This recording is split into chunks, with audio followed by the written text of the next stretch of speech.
Good evening, everyone.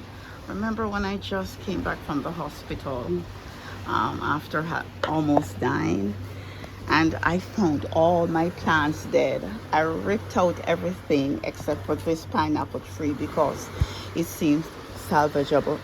And now look at my new garden, because what I had done was just before I was airlifted off the island.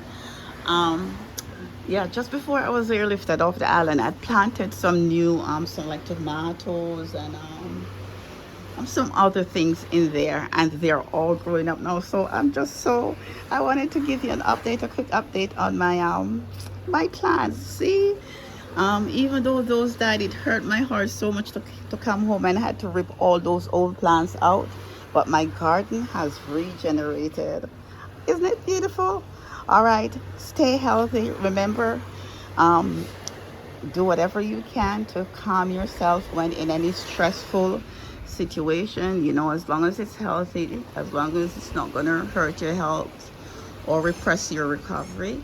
Thank you to all the new subscribers, and thank you to all of those who continue to support me. Okay, stay healthy, be blessed, and stay healthy. Thank you. Bye bye.